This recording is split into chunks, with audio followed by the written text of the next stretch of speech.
El dinero siempre ha sido un tema sensible y personalmente encuentro las razones por ejemplo, la historia.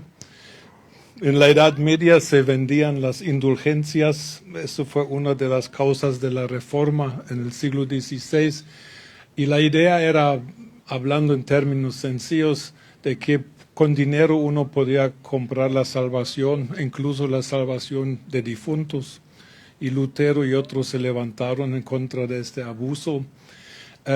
Nosotros hoy como evangélicos estamos siendo confrontados con lo que se llama el Evangelio de la Prosperidad. El Evangelio de la Prosperidad, más que todo salido de los Estados Unidos, pero también se oye mucho de esto en América Latina y en África. La idea de este Evangelio es de que el grado y la calidad de tu espiritualidad se mide en tu riqueza material.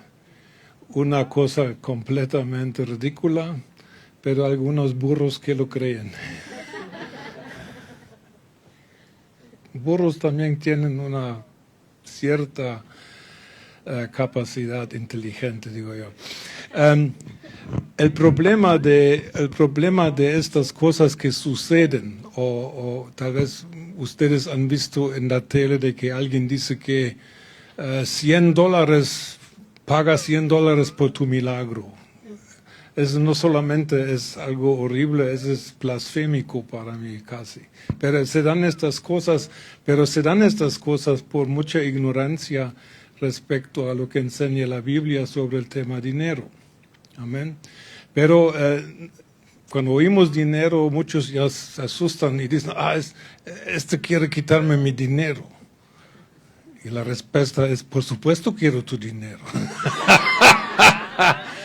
Pero yo no espero que me lo des. Se ha dado abuso en toda iglesia, no solo evangélicos, todos. Miren la pompa, el lujo de las iglesias antiguas. Uno se pregunta por qué tanto oro, por qué tanta plata, tantos diamantes y personas vestidas raras y no son baratos estos vestimientos. Y o sea que con dinero se han hecho cosas muy extrañas en nombre de la iglesia. Se han ido a la guerra para matar gente en nombre de Jesús. También costaba dinero, levantaban ofrendas para las cruzadas. En fin, que el otro lado de la historia es de que tenemos, ¿cómo se llama? Órdenes de monjes. ¿Se llama orden? Como los franciscanos, los benedictinos. Y esos son personas que hasta el día de hoy entran a este orden de monjas o de monjes con un voto de pobreza. O sea que hacen un voto de que jamás en su vida van a tener posesiones materiales. Ese es el otro lado del Evangelio de la Prosperidad, que tampoco lo encuentro de esta forma en la Biblia, a menos de que sea la voluntad de Dios para uno. Pero también hay citas bíblicas que se toman fuera del contexto, y hay dichos sobre el dinero. En Alemania dice que el dinero gobierna el mundo. En cierta manera es cierto, ¿verdad? Pero es algo negativo. Estaba en el avión escribiendo algo para mi texto en alemán y estaba pensando en dichos y usos de la palabra dinero. La mayoría son negativos. ¿Por qué? Porque el dinero siempre viene con este sabor de, claro, sabemos que igual como el sexo, todos lo hacen. Los casados, pues, los otros todavía no, por favor. Sí, puedes perder una oreja o... todos lo hacen, todos lo usan, pero nadie les gusta hablar de esto, ¿verdad? Entonces, quiero hablar hoy del dinero, ojalá de un vínculo, de una perspectiva un poco distinta. Y quiero hablar de las matemáticas de Dios. La matemática es una ciencia que es ajena a mí. más allá de sumar, restar, dividir y multiplicar, no sé de matemática, así que en el séptimo grado en la secundaria en Alemania, yo le dije al maestro que estaba tratando de enseñarnos álgebra, donde A por B igual a X. Entonces yo le dije, por favor, o números o letras, pero no me esté mezclando números y letras. Allá terminó mi relación con la matemática. Y ya ven que todavía es traumático para mí. Claro que la matemática debe ser una ciencia fascinante y lo impresionante de la matemática, digo yo, que es la perfección que está atrás de eso, el pensar divino. Pero la matemática de Dios no es exactamente lo que nosotros percibimos por matemática. Por ejemplo, esa es una moneda mencionada en la Biblia, las dos blancas de la viuda. ¿Se recuerdan? Que una vez Jesús vio a una viejita que dio esos son lepton, se llamaba esta moneda, y era la moneda de menos valor en aquel tiempo. Y Jesús, ¿qué dijo? Esta viuda dio más que todos los demás que dieron ofrendas grandes, tal vez de oro, porque esta viuda dio de su ¿qué? De su necesidad, todo lo que tenía para su sostén. ¿Cuántos euros calculáis fue la ofrenda más grande que alguien me dio por una predicación? Fueron 4,70 €. Prediqué en la India y el pastor, mi pastor anfitrión, porque yo daba clases a pastores entre semana y el domingo predicaba en su iglesia, y había tal vez un grupo como este, y entre todo este grupo el pastor insistió que quería darme la ofrenda de toda la iglesia del domingo en la mañana.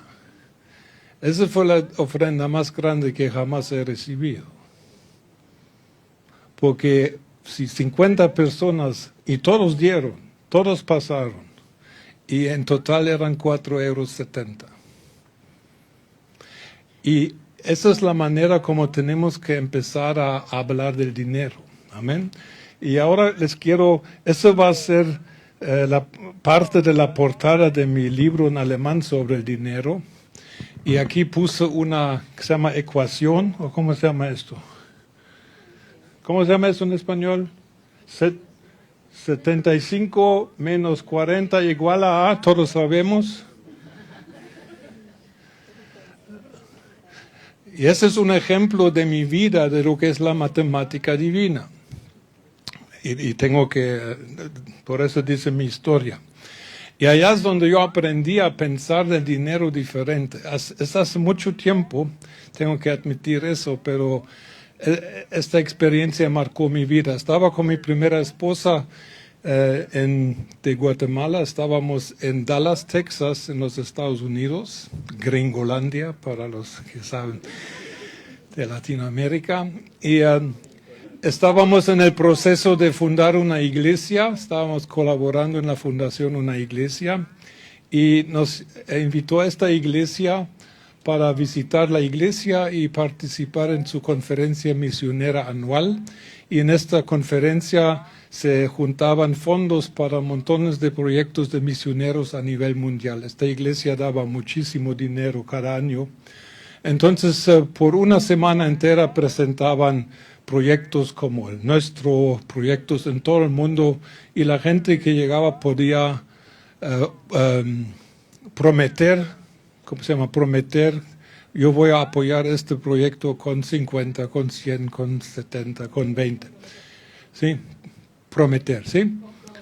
Comprometerse, sí. Entonces, a mí, con mi esposa no nos había tocado, entonces yo me comprometí a dar mensualmente $40 a 2 proyectos. Cuando nos tocó a nosotros el hermano Wayne Myers, no sé si conocen al hermano, y eso murió, ¿verdad? Como de 180 años se murió, no, 102 o 3. Yo conocí a Wayne Myers, su hija tiene una iglesia por aquí, ¿verdad? Sí, Amistad Cristiana. Amistad Cristiana. Rebeca, sí, pues yo conocí su papá. Entonces a él le tocó presentar el proyecto mío y mi esposa. Dijo, aquí está Hans y Teresa de Guatemala, quieren fundar una iglesia. Hemos decidido apoyarlos con $75 mensuales. A ver, 15 personas que den $5 cada mes. Y en términos de 30 segundos ya se juntaban los 75. Bueno, con eso regresamos a Guatemala. Y cuando empezó a fluir el dinero, o sea que cuando empezó a la iglesia a enviarnos el dinero, supuestamente cuánto dinero tenía que recibir yo. Ya había donado 40 de esto. 35. Pero en mi cuenta nunca llegó menos de 100. Y como habían ya arrestado los 40, supongo que en promedio llegaban 140 cada mes. Esa es la matemática de Dios. Amén. Y algunos pelean por el diezmo. Hoy les quiero extender a niveles desconocidos. ¿Cuántos versículos en el Nuevo Testamento calculáis que hablan del dinero? Pues yo encontré 230. Encontré 34 términos distintos del dinero. Una tercera parte de todas las parábolas de Jesús tratan de dinero. ¿Será de que Jesús quería comunicarnos algo con eso? Porque el dinero es un asunto muy importante en tu vida y en la mía. Amén. Europa no estaba de acuerdo de dejarme viajar gratis. Querían dinero. Ahí está ya. Bueno, ahora ya podemos seguir. Jesús tenía una relación muy diversa con dinero. Y no me voy a parar en leer todos los versículos, pero en una parte dice que él conocía la pobreza y tener carencias, ¿es correcto? Le faltaba, porque dice que el Hijo del Hombre no tiene dónde recostar su cabeza. Pero Jesús también admitió lujo, porque una vez una mujer derramó un perfume sobre sus pies que valía el sueldo de un año. ¿Cuánto se gana en España? 30 o 40 mil a la semana. No sé. Pero digamos de que alguien gane 25,000 euros al año.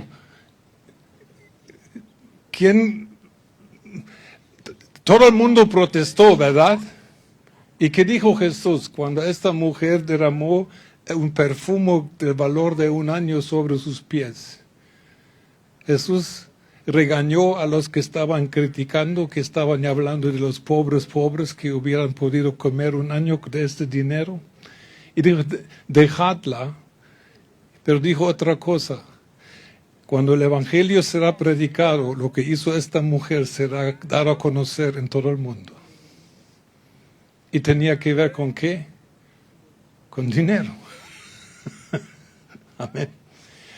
Y por eso, cuando vosotros sabéis de pastores que se compran un avión privado, antes de criticar y condenarlo, pregúntenle al jefe, porque si él quería que tuviera el avión, esa es cosa de él. Amén.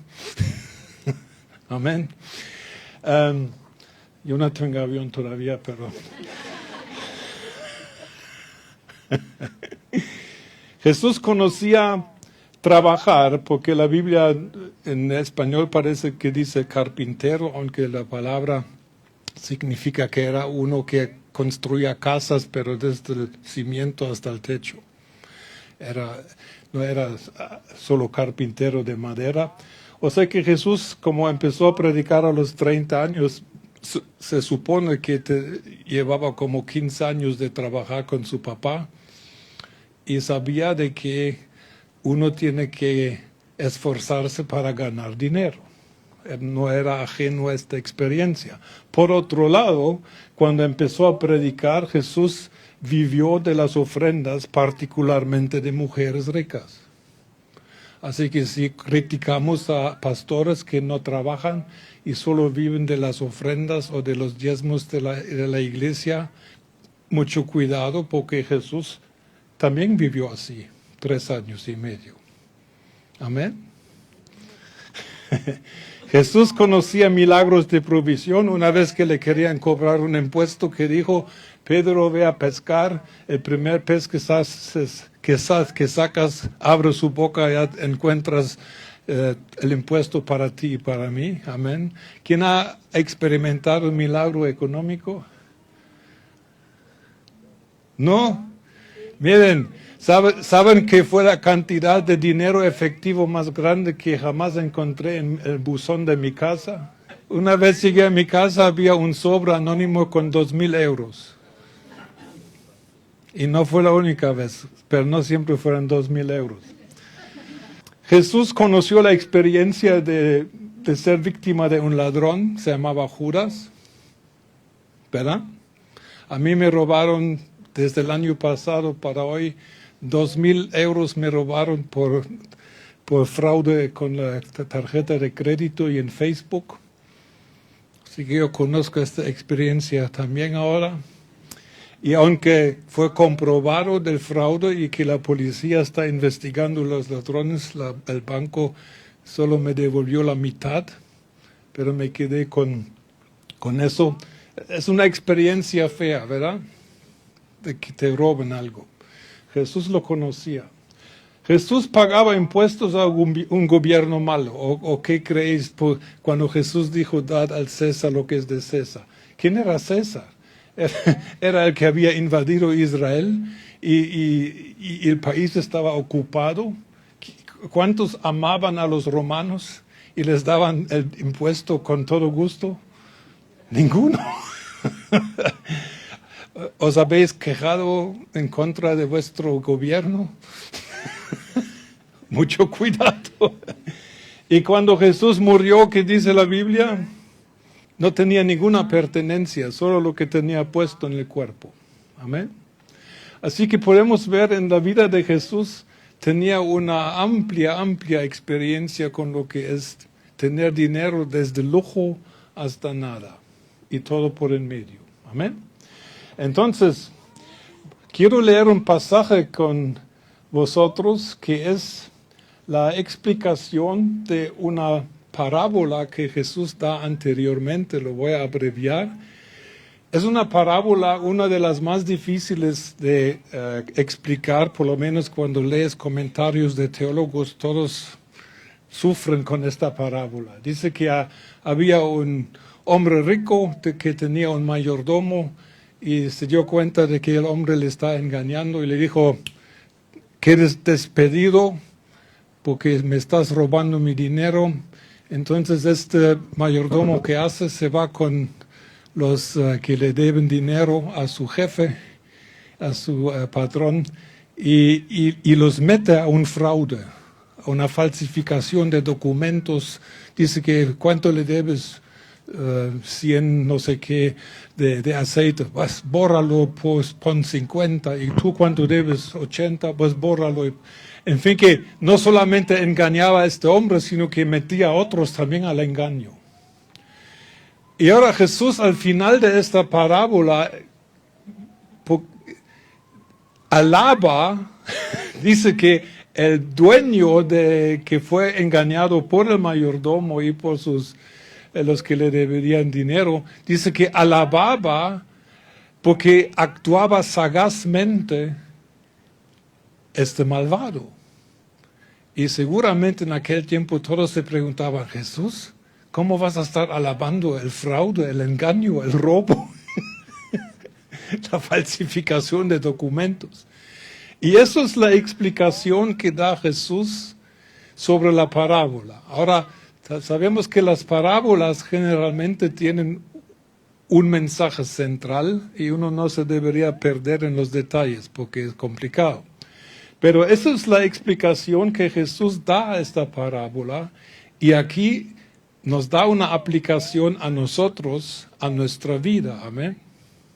Así que la parábola, algunos dicen que sabe que es el mensaje, pero Jesús dice, para ustedes, esto es el mensaje central. Y lo voy a leer. Entonces aquí ya no es una parábola, sino que es la aplicación a nuestra vida de lo que enseña esta palabra en parábola en la mente de Jesús.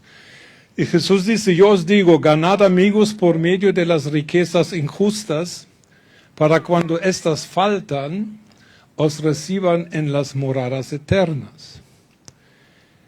El que es fiel en lo muy poco, también lo es más, en lo más es fiel. Y el que en lo muy poco es injusto, también en lo más es injusto. Si en las riquezas injustas no fuisteis fieles, ¿quién os confiará lo verdadero? Y si en lo ajeno no fuisteis fieles, ¿quién os dará lo que es vuestro?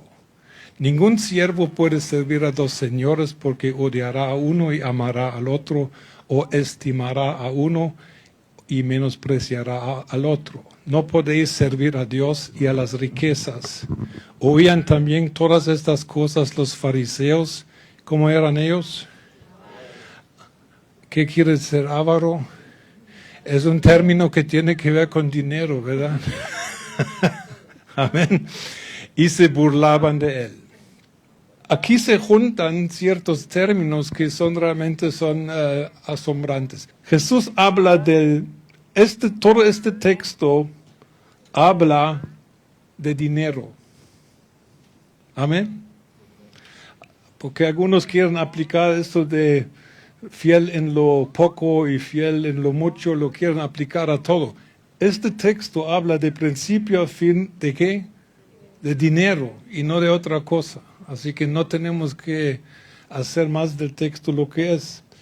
Y Jesús relaciona el dinero con la eternidad.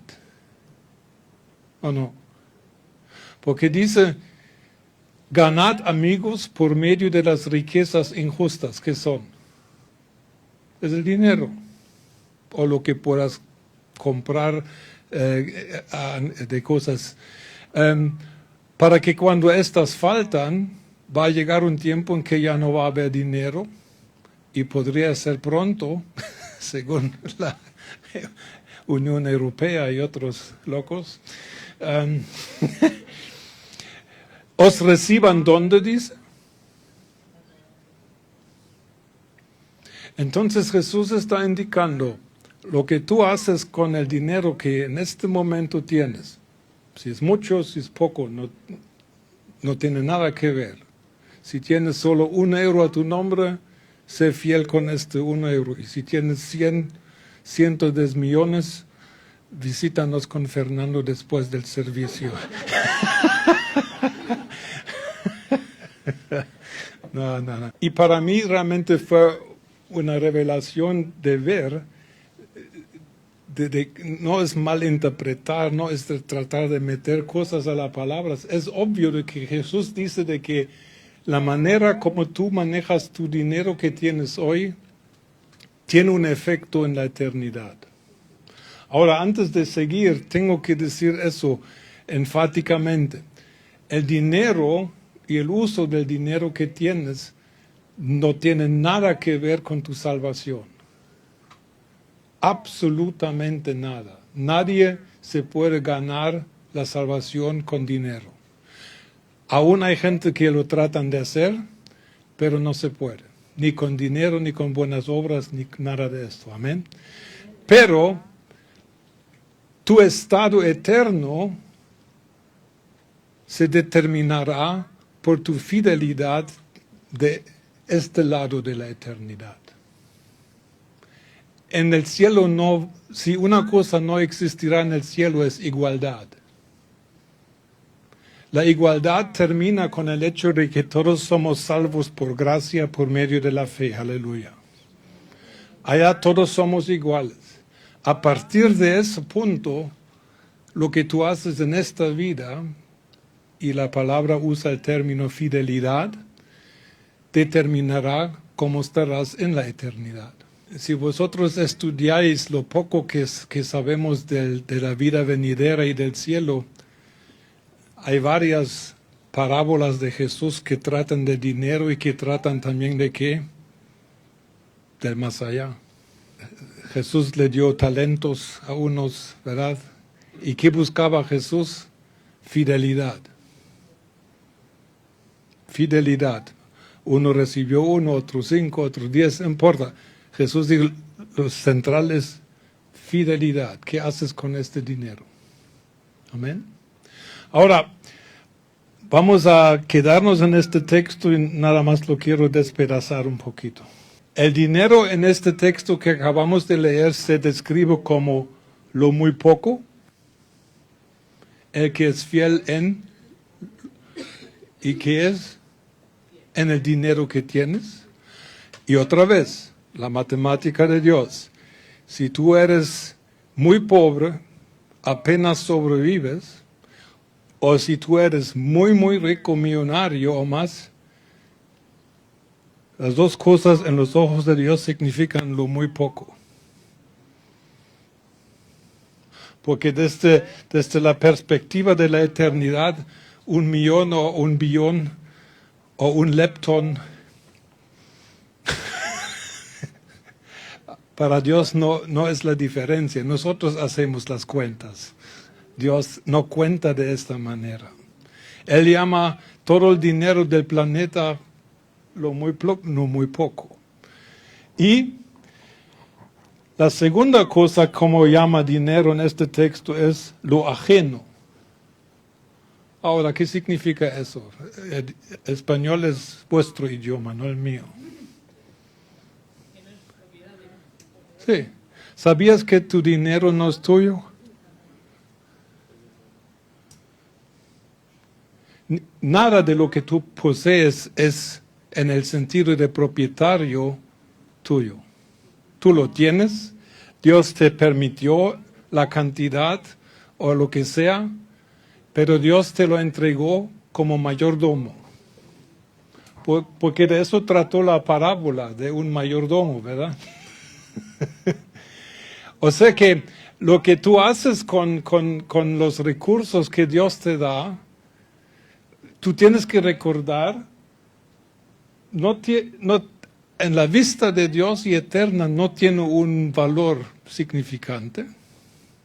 Tampoco es nada, porque muy poco tampoco significa nada, ¿verdad? Y no es tuyo. Entonces imagínate cómo gente dice que es que Dios quiere que le dé el diezmo de mi sueldo. Nada es tuyo. Los 90 tampoco son tuyos.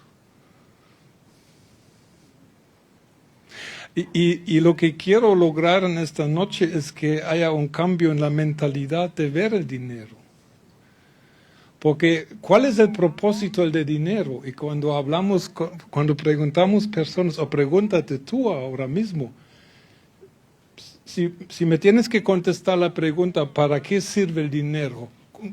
¿Cuál es la primera respuesta que sale de tu corazón? No lo quiero saber. De todos modos ya lo sé.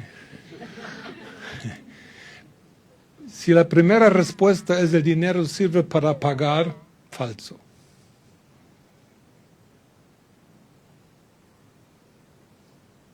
Pero esa es la única visión que tenemos de dinero, ¿verdad? Allá termina nuestro entendimiento. Yo he tenido el privilegio de conocer a millonarios. Cuando ellos hablan de dinero, te quedas con la boca abierta. Una vez pregunté a un millonario, en aquel tiempo en Alemania había una lotería y ¿cómo se llama? Jackpot. Cuando se acumula algo, había llegado a como 23 millones de euros. Entonces, él siendo un millonario, le pregunté, ¿y tú qué querrías tú si te ganaras 23 millones de euros? Me dijo, lo regalaría. ¿Qué hubiera sido tu respuesta después de descontar todos los coches, todos los barcos y todos los viajes? Cuando este hombre, lástima, se murió este año, yo lo tuve que enterrar. Cuando se jubiló, regaló su jubilación a misioneros. Porque para gente rica el dinero no es para pagar por alquileres, para comprar cosas o para... No, el dinero tiene una función mayor. Se ha hecho un estudio en Alemania sobre personas quienes han ganado la lotería, o sea que se ganaron 1 millón o más de euros. Y en una gran cantidad de ellos, 3 años después, estaban otra vez en el mismo nivel económico que antes de ganarse la lotería. ¿Por qué? Porque ellos ganaron 1 millón y se lo gastaron en menos de 2 años. Porque su visión del dinero era gastar.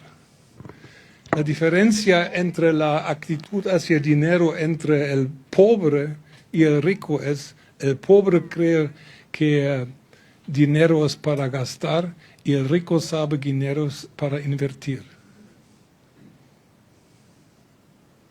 Amén. Esa es la diferencia principal. Y podríamos llegar, también se estudió la vida de millonarios que por alguna causa de economía se quedaron sin nada, o sea que perdieron toda su fortuna. Y muchos millonarios, al estudiar su vida, 5 años después de llegar a 0, eran millonarios otra vez. Porque la diferencia era la mentalidad hacia el dinero. Amén. Porque la cantidad no importa. Una vez leí algo en internet, dice que si tú tuvieras que decidir que te den 5 kilos de oro, 2 millones de euros o 1 centavo del euro que se multiplique por 31 días, ¿qué agarrarías? ¿El oro, el dinero o el centavo? La respuesta correcta es el centavo, porque si haces, una vez hice la cuenta, si multiplicas cada día 1 centavo, un día 1 centavo, segundo día 2, tercer día 4, tú llegas a no sé cuántos millones de euros. Es impresionante. Amén. Y por eso Jesús cuando dice que esta viuda con sus 2 moneditas, 2 centavitos, ella dio más que todos los demás, porque había entendido algo más del dinero. Ahora, ¿qué podemos hacer? ¿En qué podemos, según el texto, convertir lo poco y lo ajeno? Lo podemos convertir en lo verdadero y en lo vuestro, en lo nuestro, mejor dicho. ¿Qué es lo verdadero? Nada más puse aquí una palabra griega, es la palabra verdadero en griego. La palabra verdadero o verdad en griego es una palabra negativa, porque a en griego siempre es no, amén, como ateo, es alguien que no conozca ateo. Agnóstico. Y alecinos significa algo que no está revelado. O sea que la verdad es revelación de que lo que está escondido se revele. Amén. Y para mí, esa es mi opinión personal, y los que me conocen saben que siempre estoy de acuerdo conmigo.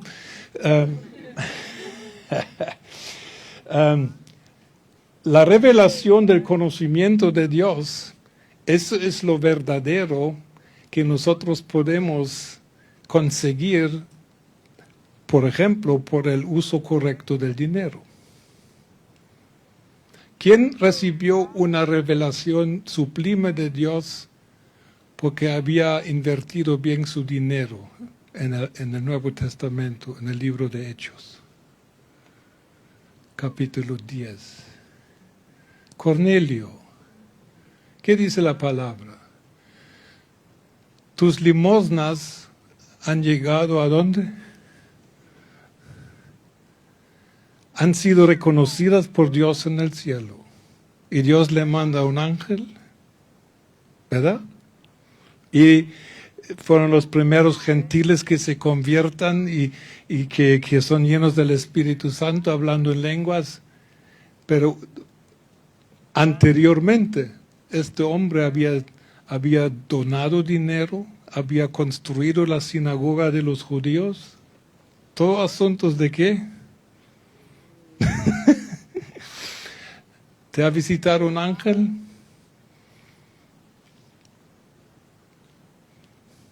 ¿Has tenido una sublime revelación de Dios? No voy a decir que solamente es por el trato del dinero, pero es una razón. Dice, si nosotros invertimos bien lo poco y lo ajeno, podemos llegar a tener lo verdadero, lo que Dios tiene escondido para nosotros, y vamos a llegar a tener lo nuestro o lo vuestro en el texto.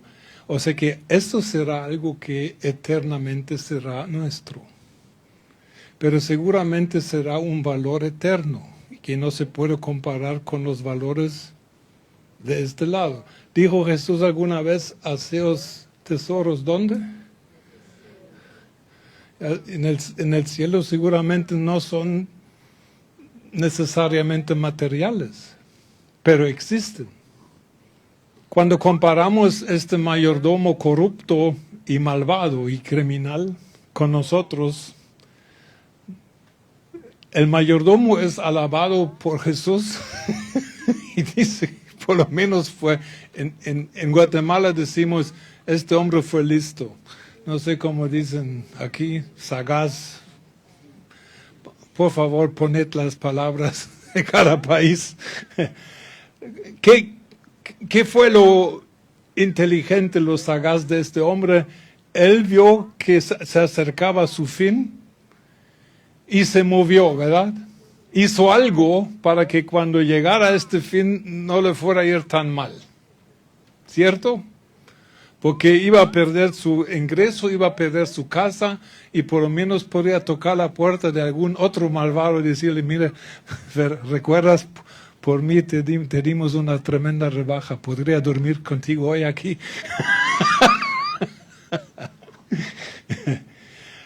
Nosotros sabemos que todos vamos a morir. ¿Cuántos dicen aleluya? Ninguno, ¿verdad? Sabemos que vamos a morir, pero pocos invertimos en lo que será la eternidad. ¿Qué valor eterno tiene lo que tú estás haciendo en este momento?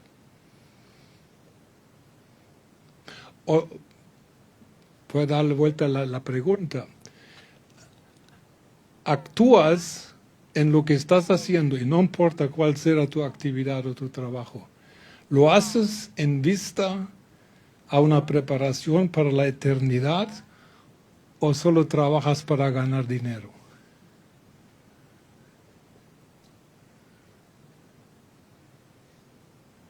Porque la diferencia en la eternidad será la actitud con la cual actúas hoy. Si tu idea del dinero es de que, o si tu idea del trabajo es que yo voy a trabajar para ganar dinero, con todo respeto y con todo perdón anticipado, les digo que bíblicamente hablando eso es primitivo. El trabajo, según la Biblia, es una de tus formas de adorar a Dios. ¿Cómo adoraban a Dios Adán y Eva? Yo no conozco ni una canción escrita por ellos, no había guitarras, mucho menos pianos. Yo no desconozco una oración de Adán y Eva. Ellos ayunaban como yo entre comidas y en la noche. ¿Cómo adoraban Adán y Eva a Dios? Por su trabajo. Nosotros vamos a trabajar y la razón por que tú tienes el trabajo que tienes es para que allá tú glorifiques a Dios. Y hasta te dan dinero para adorar a Dios. Eso sería un cambio de mentalidad, ¿verdad? ¿En qué trabajas tú? Soy adorador. ¿Pero qué haces? Bueno, trabajo en un restaurante, pero lo hago como si fuera adoración.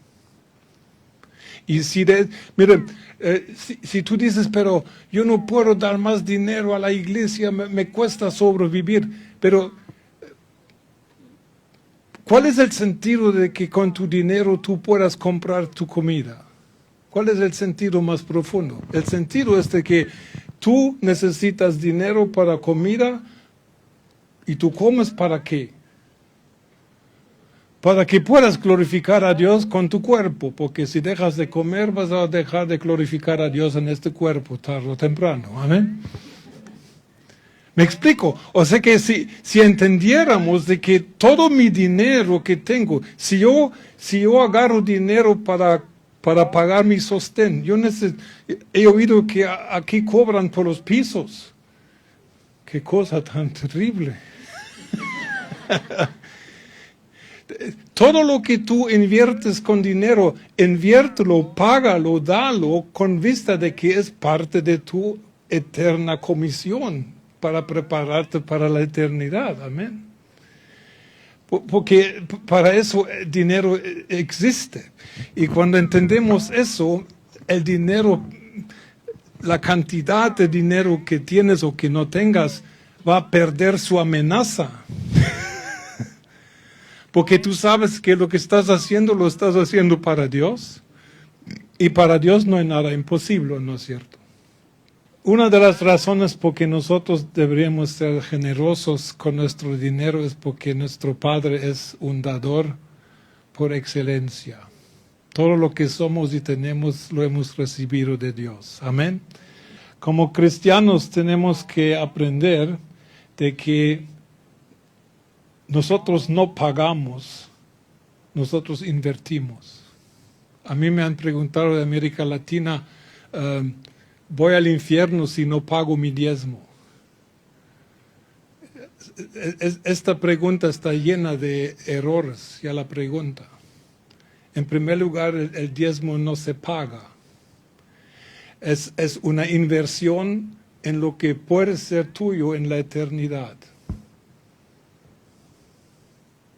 Si tú compras un piso y pagas mensualmente para pagarlo, ¿es una inversión o no? ¿O no es cierto? ¿Y sabes tú que tú puedes invertir en el cielo? Pero no es un pago. Esos son lo que dice la Biblia, cuáles deberían ser nuestras actitudes en cuanto a nuestro manejo del dinero. Voluntariamente, alegremente, generosamente, de corazón, con fe, obedientemente, responsablemente, con visión, por amor y sin alardear. Amén. Si empezamos a manejar nuestro dinero así, vamos a empezar a tener experiencias más allá que las que nunca has tenido. Áreas de nuestro dar, aparte de pagar por nuestra vida, son el diezmo. Para mí es voluntario. Yo llevo 46 años de ser cristiano. Nunca he dado tan poquito como el diezmo. ¿Por qué? Mi esposa y yo compramos una casa en el 2009. Y si podemos, invertimos más dinero que el pago mensual. ¿Por qué? Porque más rápido termino. ¿No es cierto? Amén. Y ¿cómo quieres estar en la eternidad? Y miren, el dinero es un asunto tan fácil. Es tan sencillo, no es nada místico. Y tú podrías atreverte a hacer algo que realmente te va a dar experiencias con Dios que nunca has tenido, si lo quieres tener. Ofrendas para mí son voluntarias, los pobres son un área, misión, evangelización, Dios lo honra. Tu casa tiene que ser cuidada, los presos. Y lo que más me gusta es dar sobrenaturalmente.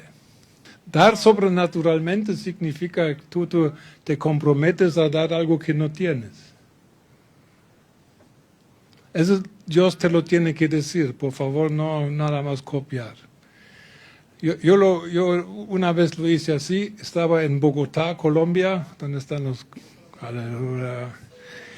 Y estaba estudiando en una escuela y conocí a un muchacho de Venezuela, le habían permitido llegar a Bogotá para sacar su curso con juventud, con una misión, pero debía ¿cómo se llama? La escuela, la tuición, ¿cómo?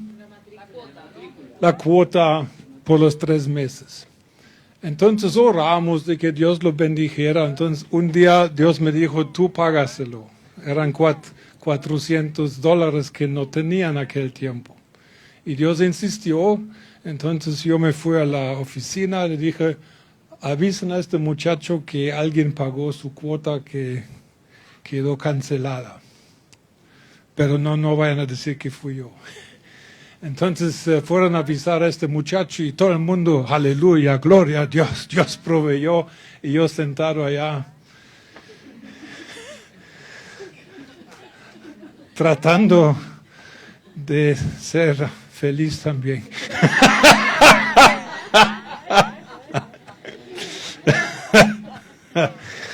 Bueno, entonces dije, bueno, Señor, ya fui obediente, ya di algo que no tengo, ¿y ahora qué hago? Entonces el próximo día me fui a orar un poquito más seriamente. Y Dios me dijo, bueno, había conocido años anterior un pastor, un único pastor en Texas. Y Dios me dijo, escríbele. Una vez me había juntado con este hombre en una cena. Escríbele, explica lo que hiciste y a ver. Entonces un mes después llegó el cheque con $400 y había otra celebración. En esta sí estaba yo también. Celebrando. Cuando nos atrevemos a estas cosas, te abre una nueva dimensión en tu caminar con Dios. Amén. Yo lo puedo recomendar altamente. Amén. Porque Jesús relaciona eternidad con dinero. Termino con un desafío matemático. Uno nunca puede perder cuando uno invierte en el reino de Dios. Esa es mi convicción. Amén. Una vez un árabe murió y tenía 3 hijos, pero había dejado en su testamento se llama, que el primer hijo le tocaba la mitad de los camellos, al segundo la tercera parte y al tercero una 9ª parte de los camellos. El problema es que dejó 17 camellos y 17 no se puede dividir ni por 2, ni por 3, ni por 6. Entonces un día llegó un tío de estos muchachos, un cristiano por supuesto, y dijo, ¿qué tal? ¿Cómo están? Bueno, tenemos este problema de la herencia, no sabemos ni cómo hacerlo. Entonces él dijo, yo tengo una idea, yo tengo un camello aquí, os regalo un camello, entonces ya son 18 y ya sale. Ahora hagamos la cuenta.